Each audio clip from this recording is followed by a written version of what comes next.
Sebenarnya kebahagiaan dengan kehadiran Kyun itu merupakan satu penyempurna hidup ya, yang sebelumnya tengah dinikmati bersama Mas Aji ya. Betul, Iya. jadi memang kebetulan kan Mas Aji itu mengidam-idamkan anak laki-laki. Iya. Jadi emang alhamdulillah banget ketika itu di ini ya USG.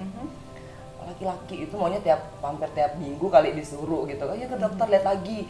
Bener nggak laki-laki, bener nggak laki-laki Itu gitu kan. antusiasnya Begitu dia ya. antusiasnya gitu. Dan memang terakhir-terakhirnya ini kan Mas Aji itu sering sekali spend waktu dengan Keanu. Dia ajak main bola, dia berenang, gitu, ntar main-main lah di sini gitu ya. Terus playhouse-nya itu didesain sama Mas Aji gitu, harus ada monkey bar-nya, harus trapeziumnya, dia katanya badannya bagus seperti Mas Aji begitu ya. Jadi kita udah bagi ya udah kalau masalah otot itu urusannya Mas Aji gitu. Kalau masalah otak ya udah urusannya Angie gitu. Jadi dia lebih tapi itu a good combination ya. Jadi memang bener-bener aku kalau ya ngajarin Keanu flashcard, berhitung, ABCD gitu itu pasti aku lakuin. Nah, Mas Aji itu giliran yang di outside gitu. Menyenangkan ya. Iya, menyenangkan sekali. Sebetulnya dia sebagai seseorang yang kita tahu bahwa dia penuh dengan konsep untuk hidupnya ya. Saya yakin pasti dia juga membuat satu formula pendidikan yang tertentu untuk anak-anaknya ya. Kira-kira konsep apa yang sebetulnya dia? Kalau Mas Aji itu pendidikan ya udah Lanji. Yang penting kamu atur deh bagaimana begitu. Saya mau anak-anak saya tuh educated begitu kan. Khususnya buat sama Alia mungkin Mas Aji itu merasa bahwa akibat perceraiannya yang terdahulu kan mungkin mereka secara psikologi itu lebih perlu untuk didekati.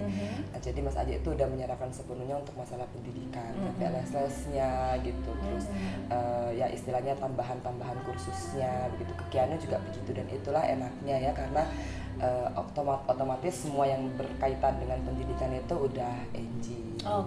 Mas Aji udahlah, yang penting bagaimana physical look, dia kan sangat peduli ya begitu ya, dan juga masalah-masalah ya, masalah postur, masalah otot kalau buat Keanu itu gitu. Adalah expertnya dia ya. Expertnya Mas Aji.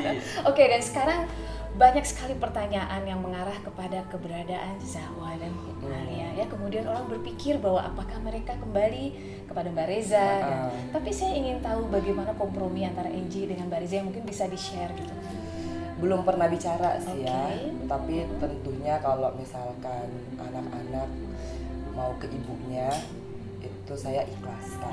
Dalam artian saya kan punya teman-teman kayak Maya begitu yang memperjuangkan anak kandung, dan saya tahu bagaimana perjuangan seorang ibu kandung untuk selalu berada dekat dengan anaknya begitu. Sehingga saya juga merasa memang mungkin pada suatu titik tertentu Mbak Reza kan pasti juga ingin mengexperience bagaimana membesarkan kedua buah hatinya.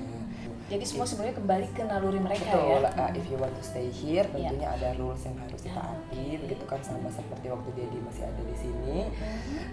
Kalau misalkan mau ke ibu, tentunya ada kultur juga ya. Seberapa besar sebetulnya cinta Angie sudah terbentuk pada dua anak itu? Sama seperti saya mencintai Keanu ya tentunya, tetapi kan dalam merawat ya, dalam artian ini mengurusi hari per hari, tentunya kan tidak bisa kita samakan anak yang usianya 18 bulan begitu dengan mereka yang sudah 8 tahun dan 10 tahun. Tentunya kan perhatian buat si kecil ini kan akan lebih banyak karena dia porsinya ya. Iya, belum bisa melakukan banyak hal sendiri gitu. Nah, kalau Zahwa sama Alia kan sudah mandiri mereka ya. Berarti harus ada harmonisasi pengasuhan ya, yang mungkin juga Mas Aji bisa tersenyum kalau melihat ini berjalan dengan. Tapi kalau pola asuh bersama pasti nggak bisa. Ya karena kulturnya pasti berbeda ya, dan saya tidak ingin kedepannya nanti akan ada kesalahpahaman begitu. Ketika Mas Aji juga di sini kan tentunya kita tidak menganut ya istilahnya pola asuh bersama-sama begitu.